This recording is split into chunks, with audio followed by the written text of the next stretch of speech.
I'm going to go over everything that you need to go from absolutely no experience to trading successfully. What is trading? In the simplest way, it is buying and selling these things called assets with the goal of making a profit. Similar to how you can buy playing cards or old video games, and if the value goes up, then you can sell it for more and make a profit. So what are these assets that you can trade? They come in a lot of different forms, but in this video, I'll go over the most popular and common ones. There's stocks, and then there's currencies. And then there's more advanced versions of both, but let's keep it simple. What are stocks? The stock market is where people can buy and sell very small percentages of companies. And by very small, I mean very, very small, as in 0.0000001% of a company. But this is dependent on how big the company is. This is because companies are worth millions or billions of dollars, and in order for the average person like me or you to take part in owning that company, they need to break it up into very small pieces. These very small pieces or percentages of the companies are called shares. The idea is that you get these small pieces of the company, and then they get money so that they can fund projects and grow and progress. And the reason why people like you and me buy these shares are to potentially make a profit. Let me give you an example. Let's say the company X has shares that are worth $10 each, and I want to buy 100 shares worth. So overall, I buy $1,000 worth of company X. As time goes on, the company expands and progresses, so now they're worth $13 a share. So now if I were to sell my 100 shares at $13, I would have $1,300 as what I get. So I made $300 profit.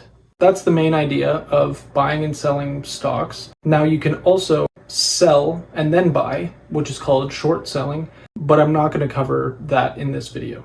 Next are currencies. There's Forex, which is foreign exchange, or cryptocurrencies. Forex is the market where you can exchange different currencies for one another. Like when you go on a trip, you will exchange your money for money that you can use while you're on your trip. Cryptocurrencies are a form of digital currency. So unlike other currencies like Canadian dollar, euro, the pound, where they have physical versions, cryptocurrencies only exist digitally. Currencies function similar to stocks in the idea that you are buying and selling, but instead of getting a piece of the company, you're exchanging from one currency to the other currency, such as USD to JPY, which is US dollar to the Japanese yen, or USD to BTC, which is US dollar to Bitcoin.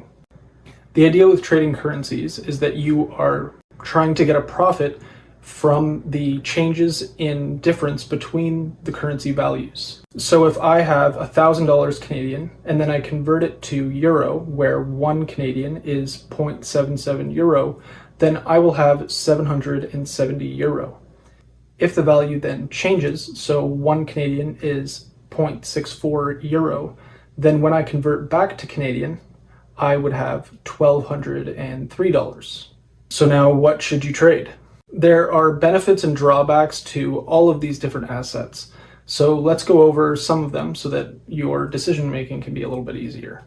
When choosing what to trade, you need to consider your location, how much money you're starting with, how much money you are wanting to make, and then also how much money you are willing to lose. To make money trading, you are buying and selling, and the greater the difference between the price that you buy at and sell at, the more profit that you will make. For example, if you buy an asset for $1,000 and it goes up 1%, then you have made $10 profit.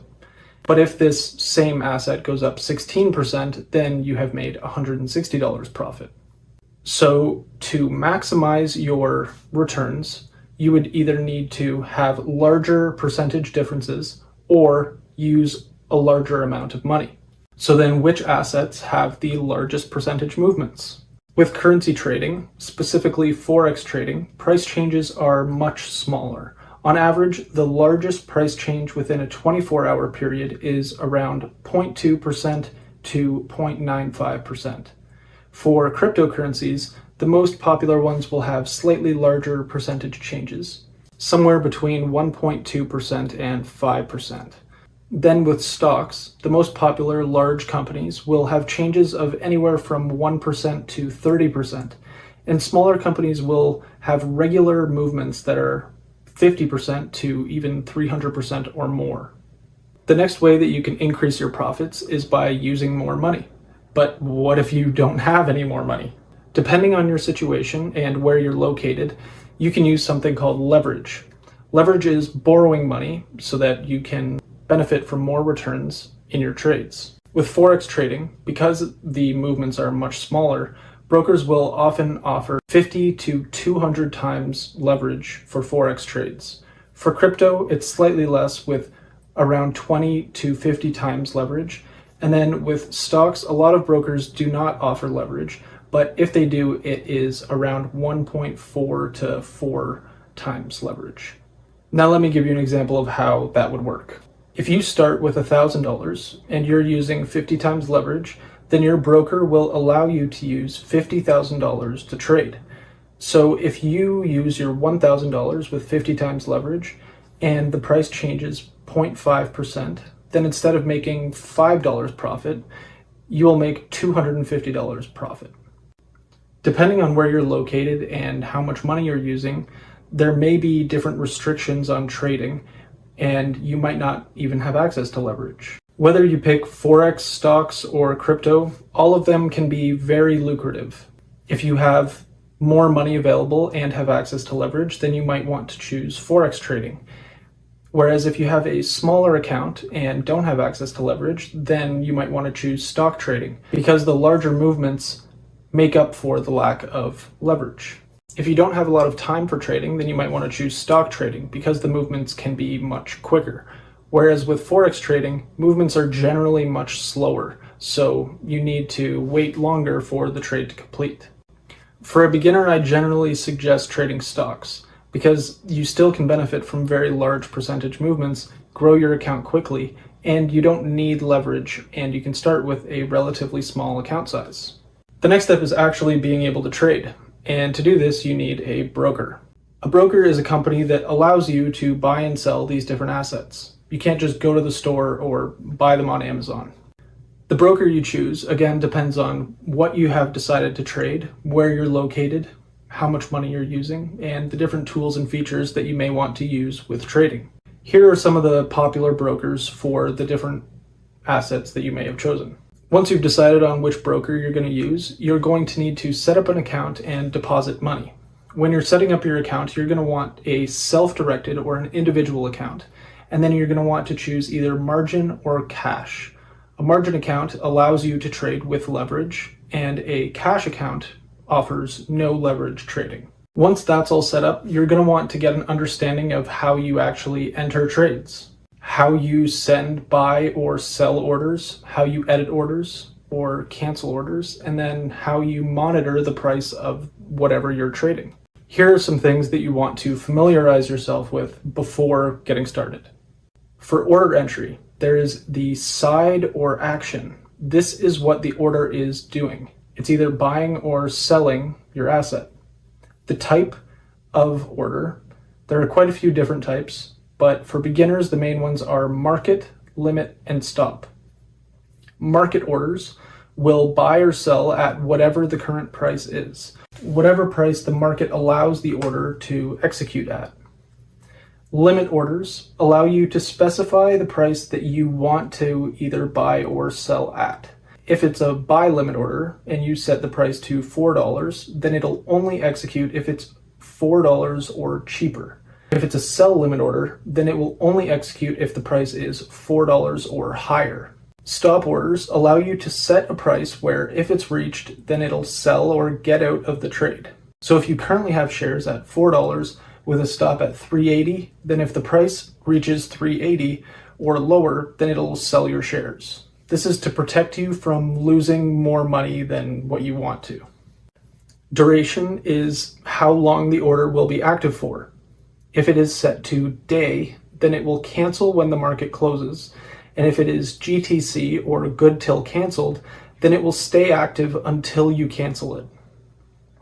The quantity is the number of shares for stocks or units for Forex and crypto that your order will trade. Bracket orders are also called OTOCO, which is one triggers the other, cancels the other, or profit takers stop loss orders. These combine buying and selling for a profit and selling for a loss all into one. They are very useful for semi-automating trades and keeping the number of steps to a minimum. I have a video on bracket orders that I linked in the description if you're interested in learning more about those. You'll also want to know how to adjust orders or cancel orders.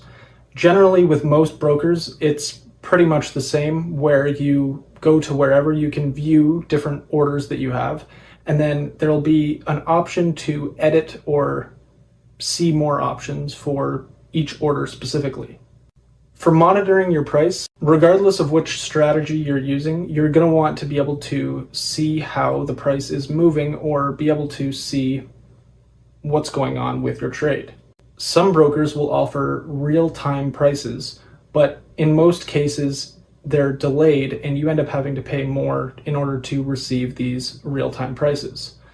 Luckily, there are free tools out there that provide you real-time prices without having to pay for anything, such as TradingView. Each broker will have a different layout for how orders are entered and how you edit them and view prices. So it's a good idea for you to see demos or videos on how to navigate your broker's platform. The last thing you want is to enter a trade wrong and then not know how to change anything. Now you have a broker, you know what to trade, you know how to enter the orders. The next step is actually trading. And to do this, you need a strategy. You can think of this as knowing when to buy or sell your asset. This is where a lot of people will get lost. There are endless successful strategies that you could use and so many people that you could learn from. You could even make your own strategy from scratch, or you could use information that is already available to you. But if you're starting with no experience, then this is where Stockminds can make your life a lot easier. Stockminds is built to make trading simple. The AI does millions of calculations to give you the exact prices to buy and sell at, so you can have a successful trading strategy without having to spend hundreds or thousands of dollars trying to learn or develop your own. In the description, I have linked a video showing exactly how you can use and make trades using Stockminds. Typically, traders will have a strategy where they enter a trade and then they monitor the price to then buy or sell to get out of the trade, depending on how the price moves. This can take up a lot of your time, which is why Stockminds suggests using bracket orders. That way, you can enter your trade and exit the trade all with one order and not have to monitor the price at all. So that's it. You now have everything that you would need in order to start trading. It's just a matter of entering the trades. Now, for getting started, here are a few recommendations for easing into it. The first thing is start with less money or paper trade. When you're getting started and learning how to enter and exit the orders, you can use less money in your trades. That way you're limiting the losses that you can take. You can also use fake money by opening a demo account with your broker, or using a tool like TradingView. You can paper trade, which is trading with fake money. And that way you don't have to take a loss while you're still figuring things out. You can also just use smaller positions, put less money into the trade. For example, buying one share of a stock at $10 as opposed to 1,000. Number 2 is tracking your trades. Whenever you enter a trade and exit a trade, be sure to record the quantity, what you bought at, what you sold at, and then what times that you did those things. That way you can have a record of the trades that you've been making and see what you potentially are doing wrong or right, and then improve. You can do this easily by having a spreadsheet like Google Sheets or Excel, or you can use a tool like Stonk Journal. Number 3 is limit your risk. Generally, people are skeptical of trading and say that it's risky, but it's only risky if you choose for it to be. If you know exactly what you're buying at and what price your stop loss is at, then you know exactly how much money to put in to lose a specific dollar amount. So it's not risky if you just make the loss smaller. And lastly, keep it simple. A lot of beginners will jump into trading and then make a whole bunch of trades, and before you know it, their account has no money left. Be strict and stick to your strategy. Take 1 or 2 trades in a day, maybe even less. Some days might be losses and others are profitable. But with trading, it's not the results from one trade that you want to focus on, it's the results over time. For some helpful resources on entering trades, how to use Stockminds, and even recorded trades, subscribe and check out the Stockminds website. There are plenty more resources there. Thanks for watching.